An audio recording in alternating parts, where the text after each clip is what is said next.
How is it rocking, Dwayne Nation? Stay here because we are just about to get underway. In the meantime, please like, comment, and subscribe, and ring the bell for notifications. We put out weekly sports content, and we want to continue to build up Dwayne Nation and the brand that is Dwayne Sports. Thank you all, and enjoy. Welcome in, Dwayne Nation. This is your host, Justin Paez, alongside Genoa Agudelo, and we are back for another episode on Dwayne Sports. Dwayne Nation, we can't wait for you guys to listen to what we got today. Breakouts is what we're talking about on today's episode.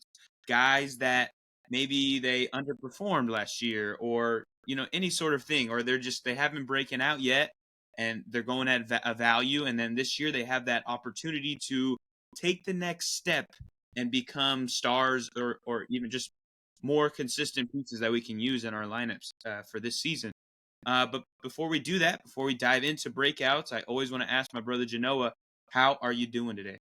Yo, Justin and all of Dwayne Nation out there. Yo, what's up, y'all? Hey, we're doing good. We're right smack middle of the preseason kind of, Justin. And fantasy season is off the chain. It's popping right now, so we want to get as much content. And diving into this video, we love our league winners, but Justin, this is something that kind of builds the league winners, right? We'll do a league winner episode later on down the line, but this is the breakouts, which, none of these players, we see coming, Justin. Kind of like one of the best breakouts we've ever seen, you and I, Justin, is Chris Godwin, I would say, of 2019. You made that call.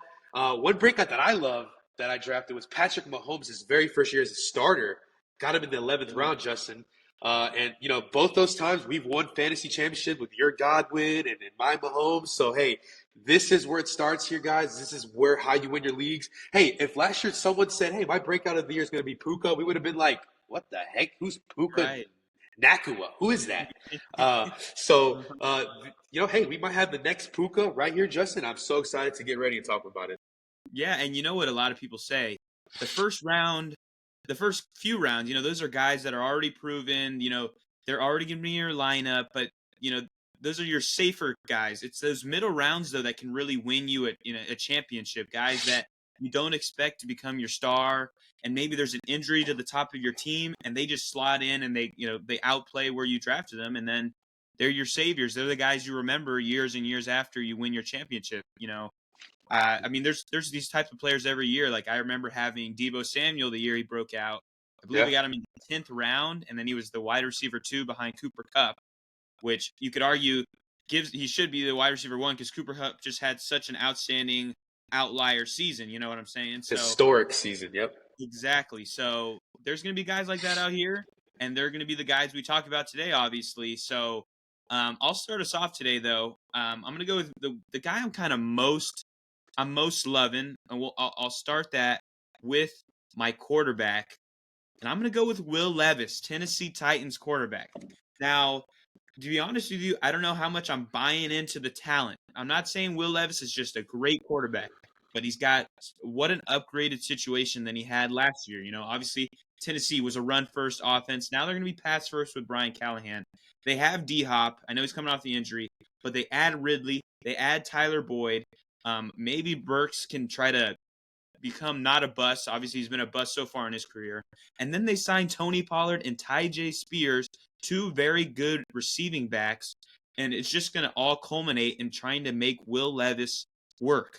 Now, he doesn't have a huge rushing upside, so there's questions there. That's why I like guys like Jaden Daniels or even a possible Justin Fields, if he can start, kind of thing, above Will Levis because he doesn't have the rushing upside. But the weapons he has, the improved offensive line, it all just adds up to me that Will Levis can really break out and have himself a year where he, solidifies himself as the franchise quarterback for the Tennessee Titans. Yeah, Justin, who would have thought a team, a quarterback that has lost one of the best running backs we've ever seen in Derrick Henry, who would have thought a player like that has an upgraded situation? And Justin, I'm not going to lie, I love your take so much. And here's why, Justin. Okay, let's start from top to bottom. First of all, when it comes to Will Levis, the one game that I have in mind is that 4 TD impressive game that he had last year against the Falcons at home. I remember they wore those, Oilers. I'm a Texas fan, but those Oiler jerseys, but hey, he threw 4 TDs. He had an amazing game. You have Will Levis with Yeah, It was in his yeah. debut as well. It Yeah. was in his debut. I think maybe was it his start or was it no, not Mariota. Did Tanning Hill get hurt? I don't. Maybe Yeah, Tanning Hill was playing that game and then he got hurt. I think. maybe. I Anyways, think maybe. Yeah. Whatever. Keep going. but anyways, he has two running backs now are pretty decent. I'm not really the biggest fan of Pollard in that offense, but hey, he's there. I like Tajay Spears, Justin, to be a PPR magnet this year, kind of guy that's a dump off pass kind of guy. I think he may have more receiving touchdowns than rushing touchdowns, which hey, in fantasy we'll take that. So we have those two running backs. And then Hassan Hoskins is a third string. We're kind of he's the third string, not bad. Then we have Calvin Ridley, D Hop, who still can get up there, and then Tyler Boyd, who we haven't really talked about him at all. I know he's getting up there in age, very decent, very solid for the Bengals and all his whole career as a wide receiver 3. He played behind like AJ Green, and then Jamar and T Higgins came on the scene. So I think that year that they were the worst team to get Burrow, he was one of their main guys. So Tyler Boyd is always going to be a decent receiver. Kind of brings that Robert Woods kind of veteranship as a wide receiver to a team. Yeah. And they still have Treylon Burks, who was so hyped up a couple years ago in the draft. He showed a couple flashes, but as a wide receiver 4, I don't hate it, I guess. As far as their tight end, they don't really have anybody that we know of. And so that's the only thing that kind of worries me with Will Levis's fantasy. But hey, you never know with these guys; they can be developed. Also, as well as Brian Callahan, who's has Tyler Boyd, came from that Cincinnati kind of background. So with Will Levis, it all comes down to his arm strength, I believe. I think he has the ability to kind of, stick around in the pocket. He's not terrible. Maybe he can work a little bit on his rushing abilities, but it's really on how fast he can get the football out to these fast guys like, Calvin Ridley and D-Hop. But looking, over it all, I do like it as a deep sleeper. Definitely a great quarterback too, for sure in fantasy. Yeah. Yeah. I completely agree. Thanks for your add-on. What do you have for your quarterback pick as a breakout? So with my quarterback, I kept it kind of, easy. So I'm going to say Kirk Cousins, right? Okay, here's what I love about Kirk Cousins. Now, when you take away the injury, I do believe that he was performing at a high level. He had that fantastic Monday Night Football game against the eventual NFC champion San Francisco 49ers. I believe they just came off their first loss, and I feel like the 49ers are going to win that game. But I think without Jefferson, Kirk Cousins went out there and he had a great game. And from then on, it just seemed like maybe the Vikings were going to make the playoffs. Unfortunately, he suffers this devastating, ACL injury, and now he was out for the rest of the year. And we don't see him again in Minnesota. So now he's in Atlanta, and he has absolute great team. First of all, I just love Bijan Robinson this year. I think that, he is going to be a absolute workhorse all over, the football field. I just love the way, how Raheem Morris brings a new kind of offensive side to Atlanta that we've never seen and might develop Kyle Pitts. We know Kirk Cousins loves his tight ends. Just last week we talked about Tyler Conklin. He was pretty good in Minnesota with Kirk Cousins. And then we had TJ Hawkinson. We had a couple good tight ends there in Minnesota that Kirk was able to work with. I remember when Kirk Cousins was in Washington, Justin, he had Jordan Thomas. Was it Jordan Reed? Jordan Reed. Who was really good, but he just had injury issues.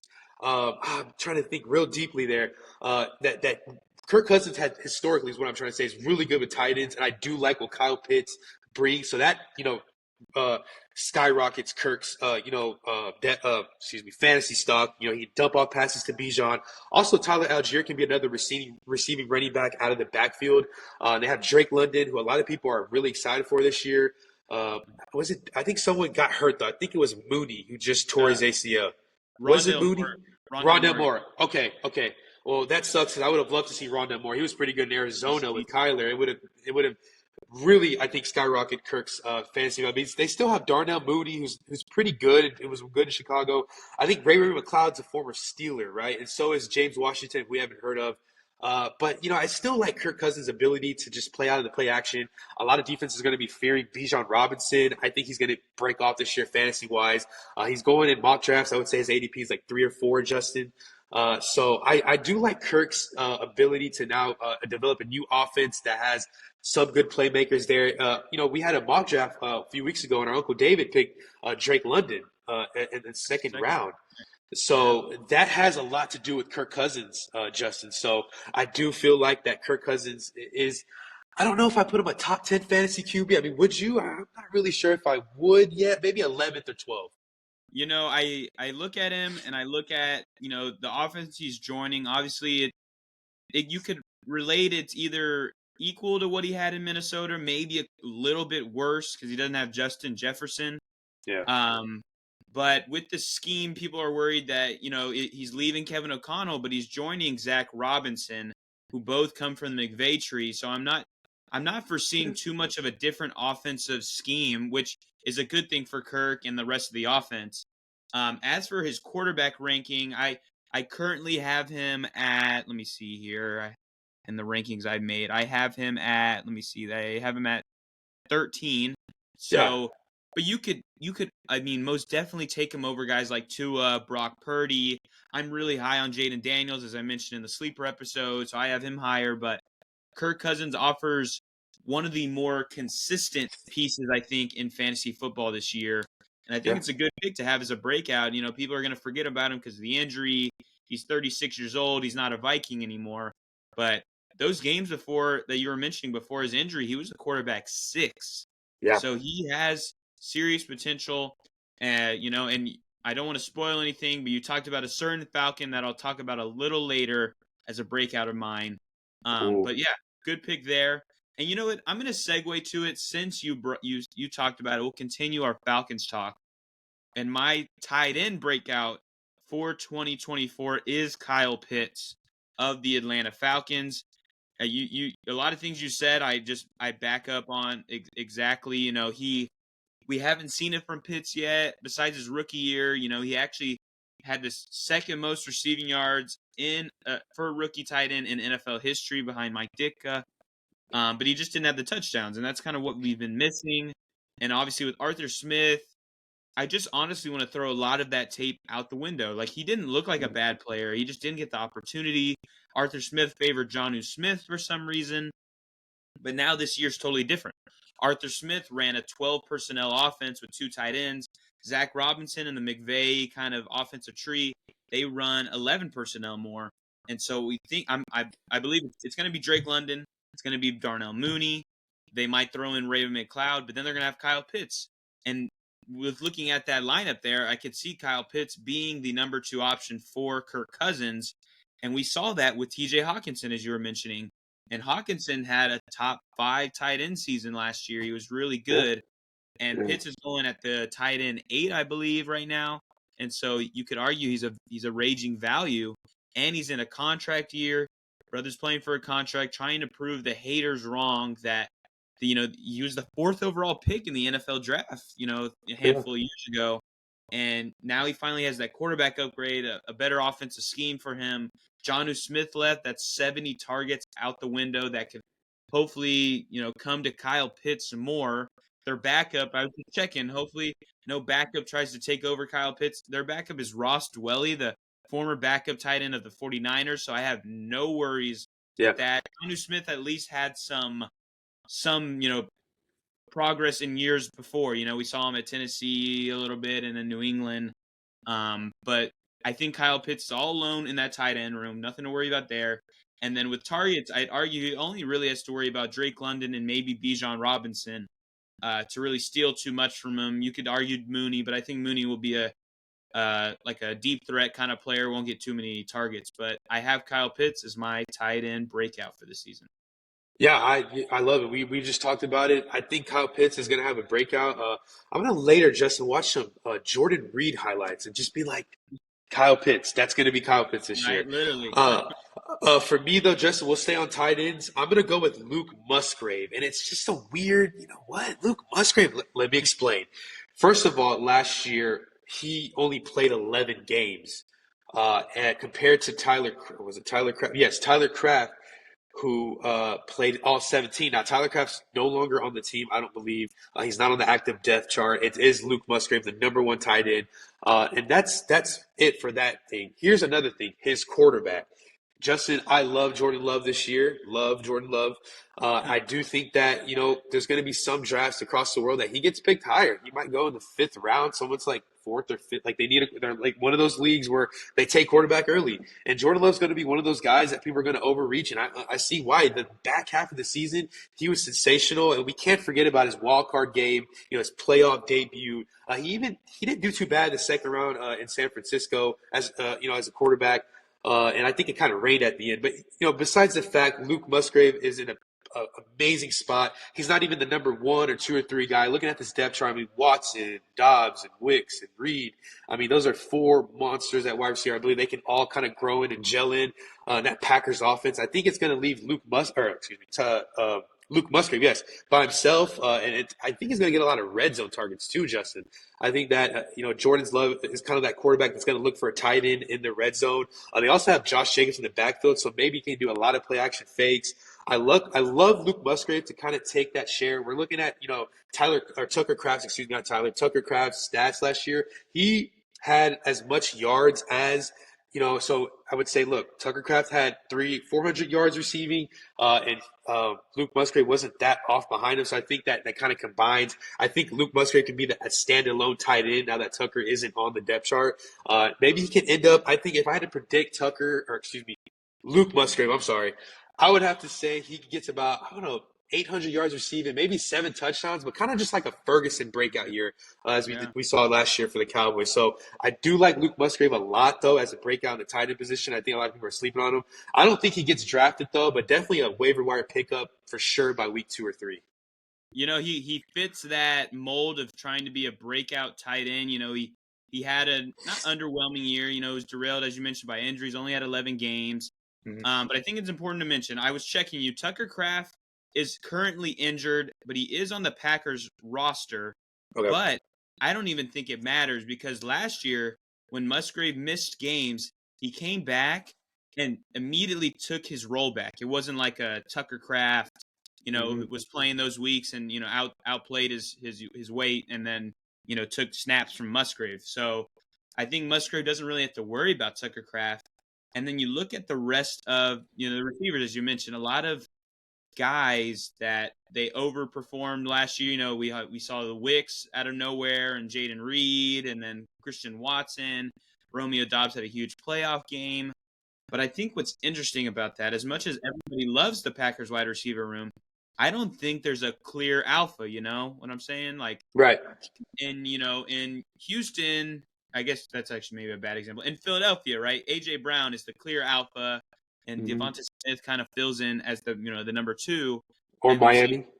In Miami, Tyreek Hill, Jalen Waddle, DK Metcalf versus Tyler Lockett. But in Green Bay, is it Jaden Reed? Is it Christian Watson? Is it Davion Wicks? Is it Romeo Doubs, who is the favorite target of Love in the playoffs, but not during the regular season? And I think that opens the door, though, for Luke Musgrave, as you're mentioning, as a guy who can take some opportunities in where there's not an alpha in the offense and kind of establish a bigger role. And I think, with Jordan Love, who was the quarterback 5 last year, he had a breakout season. Jordan Love, maybe his tight end can do so. So I like the pick there at tight end. Now that we're in the middle, I'm gonna let you knock off your next one. You can dive into either your running back or wide receiver pick. I'm going to go with my wide receiver, and this one I'm so excited about. It's Jaxon Smith-Njigba. Here's the thing I love about it. Okay, it's so obvious that he's going to be the wide receiver 2 this year because I'm looking at Tyler Lockett here. I'm just a little worried. He's 31 years old. He'll be 32 during the season in September. And I just feel like he's getting a little old. He was a little inconsistent last year. Here's one thing that, about Jaxon Smith-Njigba, though. He didn't have a 100-yard game. 100-yard receiving game at all in his career. So I think this is going to be the season where he, pays back and has multiple 100-yard receiving games. I just love him out of the slot there. I think kind of him taking over the slot over Tyler Lockett. I know Tyler Lockett's a smaller guy. Maybe he's going to have more snaps in the slot. I just love Smith-Njigba can kind of take over the wide receiver room. I feel like JSN, he's that, he was in Ohio State. He was so good in Ohio State. And Geno Smith kind of last year had some, rough moments looking for him. And I think that with the new offense now in Seattle, I sort of think that they're kind of looking at JSN like, you know what? No, we got to get him some more looks there to kind of open up that offense there. We don't want to be too DK reliant there. We know DK has a little bit of some on-field issues with certain cornerbacks and stuff. So, we don't want to stimulate DK. We need to have him for the whole season. He's a great player, and Lockett, he's a small guy and he's getting old up there. So it's only the right time this year for Jason to sort of pop off, Justin. He had 2 touchdowns to end the season, the last 5 games of the season. So I kind of, his target share went up, but obviously the first 10 weeks, it wasn't pretty. It was very disappointing. He did get drafted last year a lot. And a lot of people were just like, they understood the situation in Seattle. But I do have hopes for Seattle, the whole team in general, with their new coaching staff. I do think that pressure is on Geno a little bit to perform. Yeah. It's that having JSN involved in that offense is going to matter. And so I do like JSN to break out this year for sure. I feel like it's the right time for him to break off. Yeah, and I actually really like that pick. I know in our last episode you had Geno Smith as a sleeper, so we got to talk about Jason a little bit and how, he did struggle out the gates last year. The first 10 weeks were not pretty, but he broke his arm in the right in training camp, missed the first few weeks of the season, right? Or maybe he missed a couple. Yeah, he was hurt the first 3 weeks, right? And so he started off on the wrong foot, was dealt an unlucky hand, and that kind of led to things where you're already assumed to be the receiver 3, and you just couldn't, get over that hill. But as you mentioned with Tyler Lockett, in 2022 and before then, Lockett was one of the more consistent pieces in fantasy football. In 2022, he's a wide receiver 13. Then he hits 2023, and as you mentioned, that inconsistency started to creep in, and he was the wide receiver 34. That's a major drop off for a guy and a guy that's turning what you said 32 in September. Yeah, that's only a bad sign for things to continue to go in that direction. And when you're saying so, JSN will go in the upwards direction. So I think that's a great pick there. And usually wide receivers are known to break out in their second season as a more statistical reason. But yeah, I like the JSN pick. And I can see that you're on the Seattle train a little bit. Geno Smith is a sleeper. JSN is a breakout. I like the running backs a lot, so I definitely like Seattle this year. The weird thing is, Justin, I don't know if they make the playoffs because that division is a little stacked. But I do like them fantasy-wise to put a lot of numbers up there. Maybe they go decent, 10-7, 9-8 type thing. So yeah, I have some hopes for Seattle. Yeah, cool. All right. Well, for my receiver pick, I picked a guy that has most definitely underwhelmed through his first, couple of years. He started out, when he got drafted, he had a torn ACL, and things weren't going well. And then, guy like Josh Reynolds was taking his snaps, and we never saw him, get on the field too often. And I'm talking about Jameson Williams for the Detroit Lions. But this year is it's got a different feel to it. Josh Reynolds leaves. He's leaving the Lions too with, let me see here, I wrote it down just to make sure. Josh Reynolds is leaving the team with, it's 64 vacated targets from Reynolds, 91 vacated targets from the entire team. So there are targets to be taken. And I think, through comments from Dean Campbell that Jameson Williams is going to slot right into the receiver 2 role for the Lions. I know they got Amonra. I know they got Laporta. But Jameson Williams has the opportunity to kind of establish himself in this offense. And what he does that maybe Amonra doesn't do is he also has a lot of work throughout the backfield, kind of in a Debo-esque. He gets the, jet passes and sweeps and everything. So he has some sort of other, skill set that can be really important for fantasy football. And we saw it, as the year progressed, he got a little bit more involved. Before the bye week that they had last year, he was only at 38% of snaps. Then after the bye week through the rest of the regular season, he was at 61%. And then into the playoffs, he was 67%. So as you can see, a continual progress for Jameson Williams to stay on the field, to get those reps and targets. And then we saw in the NFC Championship, brother scored 2 touchdowns. So the Yeah. Lions continue to want to use him.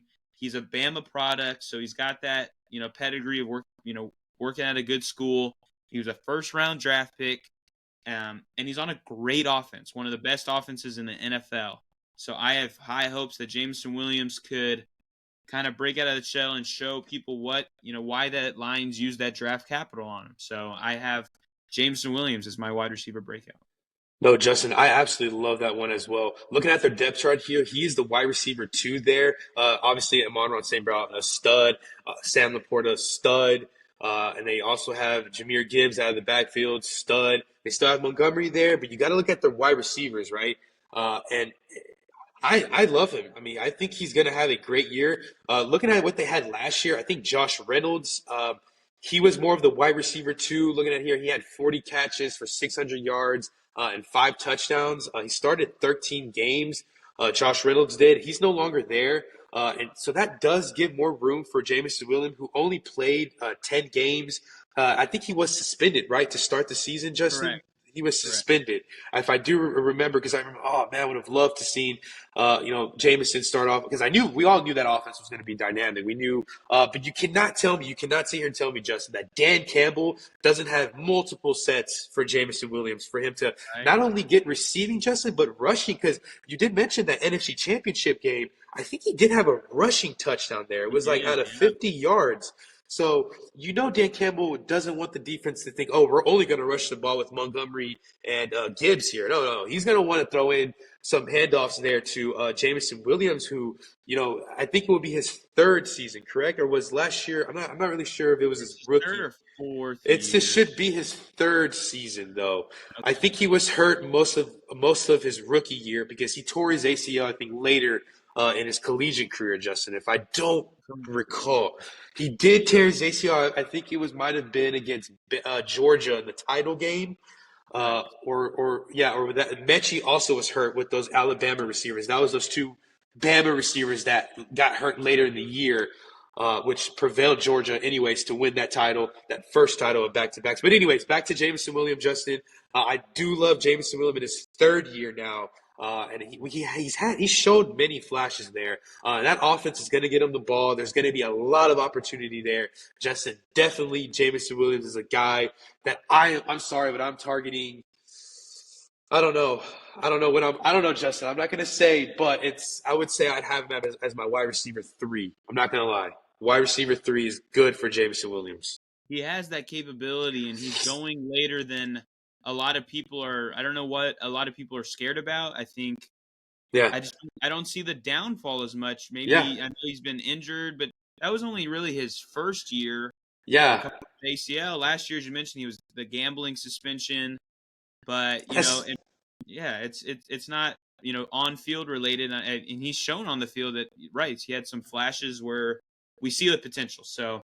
Jameson Williams to the moon, in my opinion. Who do you have at your running back position? Yeah, so my running backs, I have Zamir White. And, not too much to say about it. We did talk about him not that long ago. I just love what he did in the past, the last 5 weeks of this past season. He had a great Christmas Day games, rushing over 100 yards. And he's never really seemed like that player, Justin, behind Josh Jacobs last year, a guy that can really pop off. We've seen guys like, a couple years ago when it was Tony Pollard taking over for Zeke Elliott. We kind of saw, Pollard's going to be that guy the next year. We didn't really see that for Zamir White. We kind of knew going into last year that Josh Jacobs was kind of his way out the door in Vegas. There was so much contract disputes this time last year with Josh Jacobs and the Vegas Raiders. So we kind of had that, thought in the back of my head. We don't think Josh Jacobs is going to be with the Raiders for the near future. So we never really saw Zamir White, Justin, really be that next guy out there. We sort of always thought, okay, Raiders are probably going to go running back in the first 2 rounds of the NFL draft. But no, they really didn't. They think they brought in Alexander Madison, who did not really impress his first year as a starter. Last year, and that's funny we mentioned that. When Dalvin Cook was a star for the Vikings, he'd get hurt every day. And we see Madison. Oh, Madison's a great plug and play guy. No, he didn't really do great as a starter last year. So I don't think he's going to take over Zamir White, someone we didn't see be a starter last year. So it's kind of flip situations here. I love Zamir White. I also think he's going to be a threat out of the backfield as a receiver. So definitely look for that for those PPR guys that may be watching out there. Very sneaky, and he is the solidified starter there. It's probably going to be Gardner Minshew or Aiden O'Connell as the starting quarterback. So they're going to need to keep Devontae happy. They're going to, Devontae's looking like he wants to be out too. He's still in his prime. So they're going to need to develop a nice offense running. They're going to need to be running the football, and that's going to start with Zamir White. The only thing is about Zamir White, can he be healthy? Because if he is, he does have these knick-knack injuries. I think he kind of got hurt a little bit once he started getting full workload. But he's still a great running back. He's still young. And he's had experience in being the starter, and now it's all on him. And I think he has somewhat of a breakout year as a full-time starter.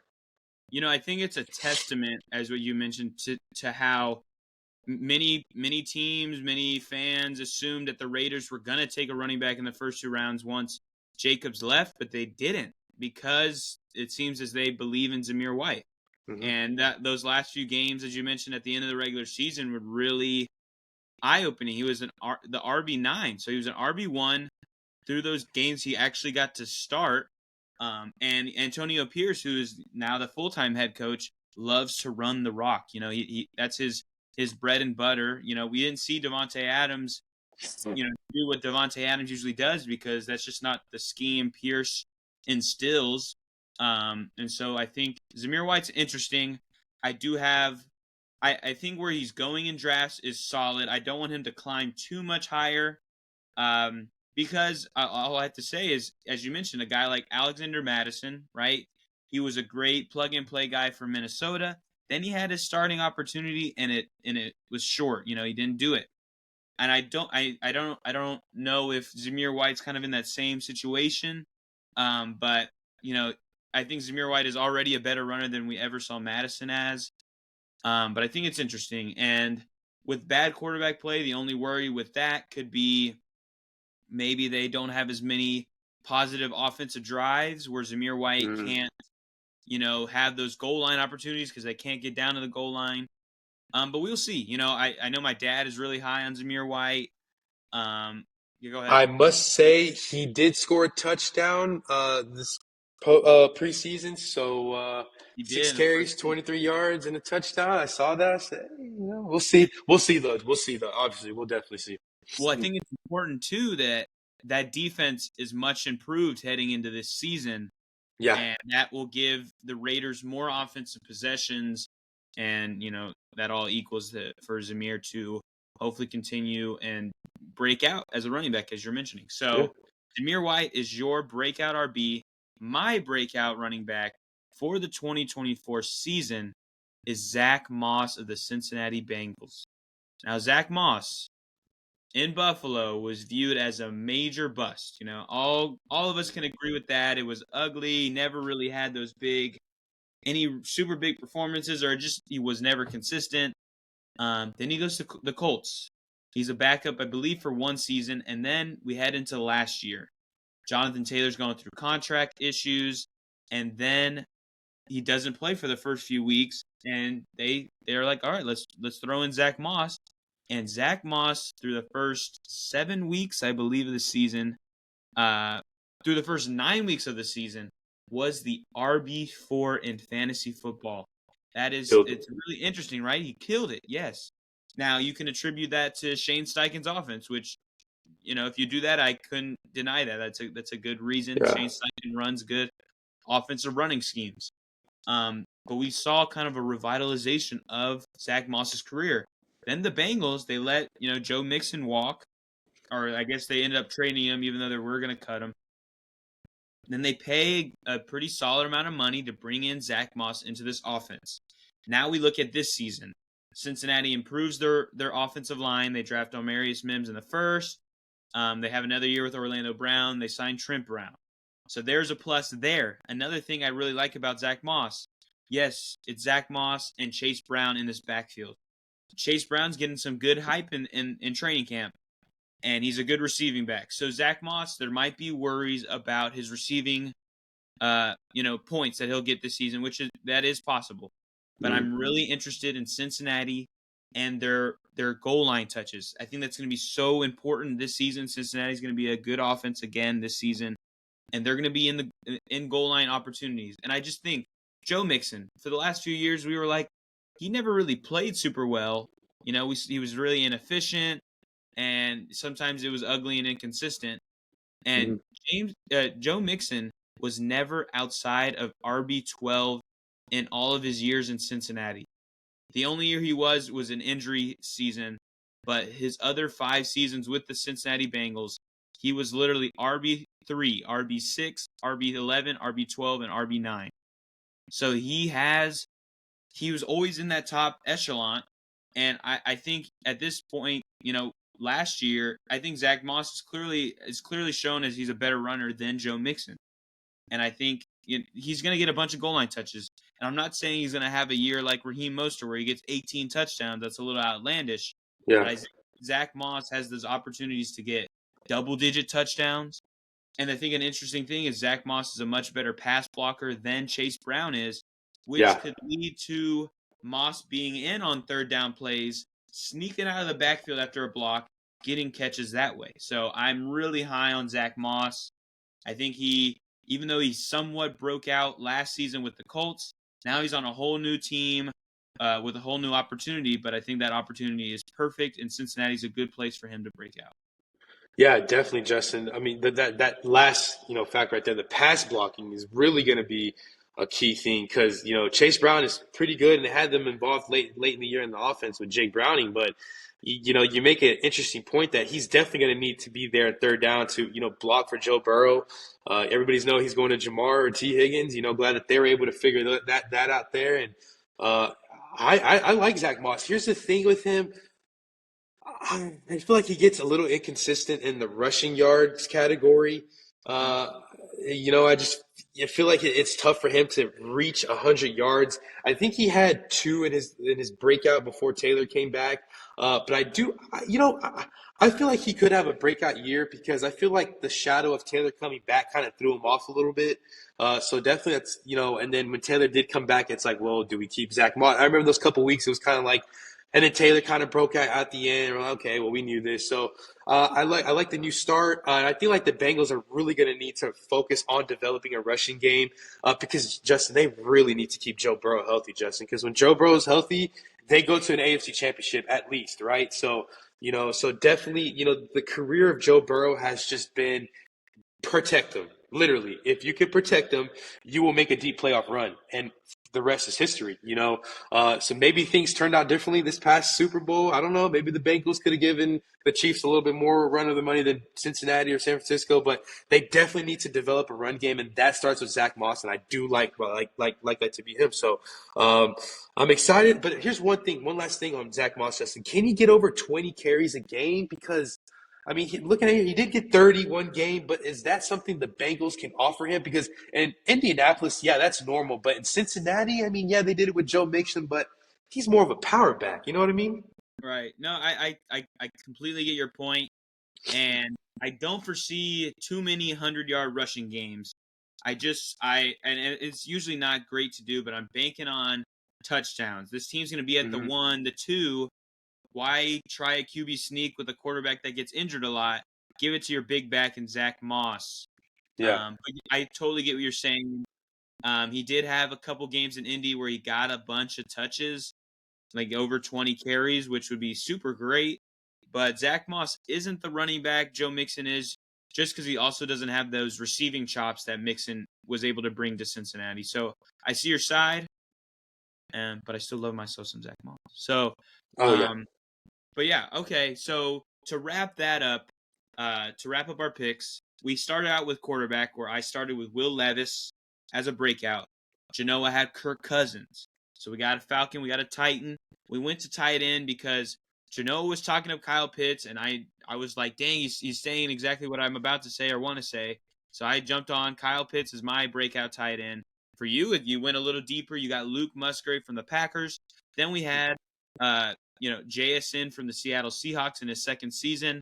I have Jameson Williams in his third season with the Lions. And then we capped it off with Zamir White, the new starting running back for the Raiders, and Zack Moss, the potentially new starting running back for the Bengals.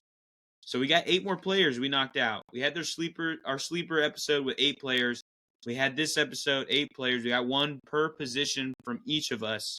So we're continuing to talk through a lot of interesting, players and their potential outcomes for the 2024 season. We still have bust and we have league winners. So we're going to have the downs and the ups, the major ups, guys that you need on your roster to win your championship. But also, guys, you need to fade. You need to stay off of. And so we can't wait for those episodes to come out and record. Thank you guys for listening. We just got so much more coming down the line. We're 3 weeks away from the NFL season, and things are getting hot and heavy. We got to keep rolling. But we can't wait for more. And as always, like, share, comment, subscribe, all the things. We need it. Dween Nation, let's continue to make it bigger. You can watch us on YouTube if you're seeing our beautiful faces now. You can listen to us on Spotify, Apple Podcasts. We got the TikTok rolling. We got the Instagram. We're just about everywhere that you can turn. So stay tuned and share with your friends and continue to you comment on your thoughts with this episode. And we just love it. We love doing this. So let's keep that rolling. And as always, Genoa, send us out, man. Yo, Dewey Nation, Justin, my brother, thank you. It's an honor to do another episode. I'm so excited for the bus, but I'm also excited for the league winners, Justin. Those are always fun. Can't wait to get into that, Justin. And yes, Dewey Nation, stay tuned. We have a ton of content before September 15th kickoff. So, hey, we love you guys. We love fantasy. It just all works out there. So thank you for watching. Dewey Nation, as always, peace.